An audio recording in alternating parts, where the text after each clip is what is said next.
Assalamualaikum warahmatullahi wabarakatuh. Kami dari kelompok 8 dengan nama anggota yang pertama adalah Gali Parmataluli, yang kedua Farhan Nazani, dan yang ketiga saya sendiri Muhammad Ilham Hairoli. Dan kali ini kita akan membahas akuntansi keuangan menengah pada chapter yang 24. Presentation and disclose in financial reporting. Peningkatan dalam persyaratan pelaporan. Persyaratan pengungkapan telah meningkat secara substansial. Satu survei menunjukkan bahwa ukuran laporan tahunan banyak perusahaan berkembang sebagai tanggapan atas tuntutan transparansi yang meningkat. Misalnya jumlah halaman laporan tahunan berkisar dari 124 halaman untuk WM Morrison Supermarket Place atau GBR hingga 314 halaman dalam laporan tahunan Telefonica. Hasil ini tidak mengherankan seperti yang diilustrasikan di seluruh buku teks ini. AACB telah mengeluarkan banyak pernyataan dalam 10 tahun terakhir yang memiliki ketentuan pengungkapan substansial.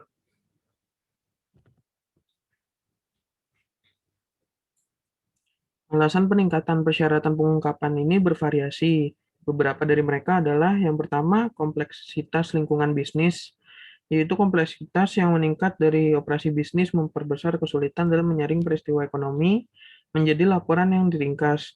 Bidang-bidang seperti derivatif, sewa guna usaha, kombinasi bisnis, pensiun, pengaturan pembiayaan, pengakuan pendapatan, dan pajak tangguhan adalah kompleks.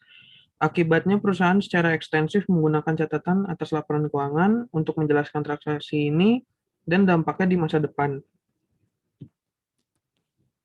Yang kedua, perlunya informasi yang tepat waktu. Saat ini lebih dari sebelumnya pengguna menuntut informasi yang terkini dan prediktif. Misalnya pengguna menginginkan data sementara yang lebih lengkap. Yang ketiga, akuntansi sebagai perangkat kontrol dan pemantauan. Regulator baru-baru ini meminta pengungkapan publik tentang fenomena seperti kompensasi manajemen, pengaturan pembiayaan off balance sheet, dan transaksi pihak terkait. Banyak dari persyaratan pengungkapan yang lebih baru ini meminta akuntan dan auditor sebagai agen untuk membantu dalam mengendalikan dan memantau masalah ini, atau lihat konsep yang mendasari.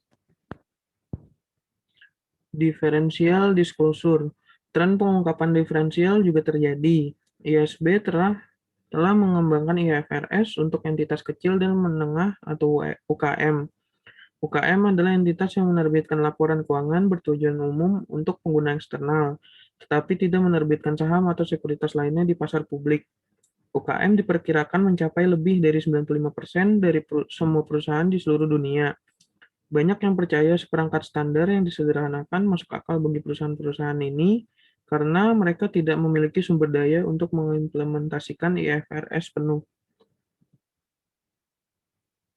IFRS yang disederhanakan untuk UKM dirancang untuk memenuhi kebutuhan dan kemampuan mereka dibandingkan dengan IFRS penuh dan banyak standar akuntansi nasional. IFRS yang disederhanakan untuk UKM kurang kompleks dan beberapa hal. Yang pertama, topik yang tidak relevan untuk UKM dihilangkan. Contohnya adalah laba per saham, pelaporan keuangan interim, dan pelaporan segmen. Yang kedua, IFRS yang disederhanakan untuk UKM mungkin lebih sedikit pilihan kebijakan akuntansi. Misalnya tidak ada opsi untuk menilai kembali properti, peralatan atau benda tak berwujud. Yang ketiga, banyak prinsip untuk mengenali dan mengukur aset, kewajiban, pendapatan, dan beban yang disenangkan. Misalnya goodwill diamortisasi atau sebagai akibatnya tidak ada uji penurunan nilai tahunan dan semua biaya pinjaman dan R&D dibebankan. Selanjutnya diperlukan pengungkapan yang jauh lebih sedikit, kira-kira 300 versus 3000. Dan kemudian untuk lebih mengurangi kelebihan standar, revisi IFRS untuk UKM akan dibatasi menjadi 3 tahun sekali. Dengan demikian, opsi menggunakan IFRS yang disederhanakan membantu UKM memenuhi kebutuhan pengguna laporan keuangan mereka sambil menyeimbangkan biaya dan manfaat dari perspektif yang lebih siap. Notes to the financial statement. Seperti yang Anda ketahui dari studi Anda tentang buku teks ini, catatan adalah bagian integral dari laporan keuangan suatu badan usaha. Namun pembaca laporan keuangan sering mengabaikannya karena sangat teknis dan sering muncul dalam cetakan kecil. Catatan adalah sarana untuk memperkuat atau menjelaskan item yang dijelaskan dalam badan utama penyataan. Mereka dapat menjelaskan dalam istilah kualitatif informasi yang berkaitan dengan item laporan keuangan tertentu. Selain itu, mereka dapat memberikan data pelengkap yang bersifat kuantitatif untuk memperluas informasi dalam laporan keuangan. Catatan juga dapat menjelaskan pembatasan yang diberlakukan oleh pengaturan keuangan dan penyajian kontrak dasar.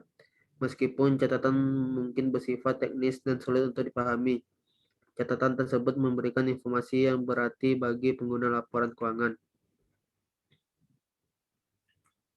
Disclosure issues, pengungkapan transaksi atau peristiwa khusus. Transaksi pihak terkait, kesalahan, dan penipuan menimbulkan masalah yang sangat sensitif dan sulit. Akuntan atau auditor yang bertanggung jawab untuk melaporkan jenis transaksi tersebut harus menjaga keseimbangan antara hak perusahaan pelapor dan kebutuhan pengguna laporan keuangan. Transaksi pihak terkait muncul ketika perusahaan melakukan transaksi di mana salah satu pihak memiliki kemampuan untuk secara signifikan mempengaruhi kebijakan pihak lain. Mereka juga dapat terjadi ketika pihak tidak bertransaksi memiliki kemampuan untuk mempengaruhi kebijakan kedua pihak yang bertransaksi. Kompetitif transaksi pasar bebas mungkin tidak ada dalam transaksi pihak terkait, dan karena itu dasar lengan tidak dapat diasumsikan. Transaksi seperti meminjam atau meminjamkan uang dengan suku bunga lebih rendah atau tinggi yang tidak normal, penjualan real estate dengan jumlah berbeda secara signifikan dari nilai penilaian, pertukaran aset non-meter, dan transaksi yang melibatkan perusahaan yang tidak memiliki substansi ekonomi atau koperasi sel, menyarankan bahwa pihak terkait dapat dilibatkan. Untuk membuat pengungkapan yang memadai, perusahaan harus melaporkan substansi ekonomi, bukan bentuk hukum dari transaksi ini. IFRS mensyaratkan pengungkapan minimum berikut dari transaksi pihak terkait yang material. Yang pertama, sifat hubungan pihak terkait. Yang kedua, jumlah transaksi dan jumlah saldo terutang, termasuk komitmen, sifat pembayaran, dan rincian jaminan yang diberikan atau diterima. Yang ketiga, penyisian piutang ragu-ragu terkait dengan jumlah saldo terutang dan beban yang diakui selama periode sehubungan dengan piutang tak tertagih atau piutang yang ragu-ragu dari pihak berelasi. Auditors dan Management Report. Laporan auditor, yaitu sumber informasi penting lainnya yang sering terlewatkan adalah laporan auditor. Auditor adalah seorang profesional akuntansi yang melakukan pemeriksaan independen terhadap data akuntansi perusahaan. Jika puas bahwa laporan keuangan menyajikan posisi keuangan, hasil operasi, dan arus kas secara wajar sesuai dengan IFRS, auditor menyatakan pendapat tanpa dimodifikasikan. Manajemen reports, komentar manajemen membantu dalam interpretasi posisi keuangan, kinerja keuangan, dan arus kas perusahaan. Misalnya, perusahaan seperti DLH Group dapat menyajikan di luar laporan keuangan tinjauan keuangan oleh manajemen yang menjelaskan fitur utama kinerja keuangan dan posisi keuangan perusahaan, serta ketidakpastian utama yang dihadapinya. Laporan tersebut dapat mencakup tujuan terhadap Yang pertama, faktor dan pengaruh utama yang menentukan kinerja keuangan, termasuk perubahan lingkungan di mana entitas beroperasi, respon entitas terhadap perubahan tersebut dan pengaruhnya, dan kebijakan investasi perusahaan untuk mempertahankan dan meningkatkan kinerja keuangan, termasuk kebijakan dividennya. Dan yang kedua, sumber pendanaan perusahaan dan target risiko kewajiban terhadap ekuitas dan sumber daya perusahaan tidak diakui dalam laporan posisi keuangan sesuai dengan IFRS. Ini soal dan jawaban capture 22. Soal pertama, Watts Constitution memutuskan pada awal 2019 untuk mengubah metode pemulihan biaya menjadi metode presentasi penyelesaian untuk tujuan pelaporan keuangan. Perusahaan akan terus menggunakan metode pemulihan biaya untuk keperluan perpajakan. Untuk tahun-tahun sebelum 2019, pendapatan sebelum pajak berdasarkan dua metode adalah sebagai berikut. Persentase penyelesaian $120.000 dan pemulihan biaya $80.000. Tarif pajaknya 35%. Siapkan entry jurnal 2019 Words untuk mencatat perubahan kebijakan akuntansi. Dan yang kedua, lihat perubahan akuntansi oleh Words Construction Company di BE 22.1. Words memiliki rencana bagi hasil yang memberikan bonus kepada semua karyawan pada akhir tahun berdasarkan 1% dari pendapatan sebelum pajak. Hitung pengaruh tidak langsung dari perubahan Words dalam kebijakan akuntansi yang akan dilaporkan dalam laporan laba rugi pada tahun 2019, dengan asumsi bahwa kontrak bagi hasil secara eksplisit memerlukan penyesuaian untuk perubahan angka pendapatan. Jawaban yang pertama, construction in process $120.000 dikurangin $80.000, hasilnya $40.000. Different tax liability $120.000 dikurang $80.000 dikali 35%, hasilnya 14.000. Retained earning yaitu 26.000. Yang kedua, difference in profit sharing expense priorities per tax income percentage of completion yaitu $110.000.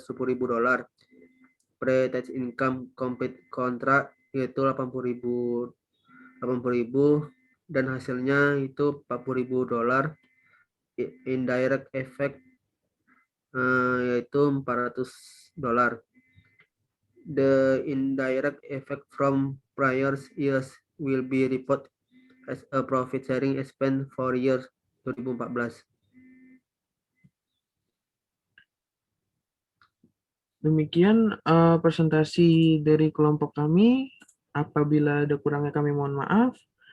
Wassalamualaikum warahmatullahi wabarakatuh.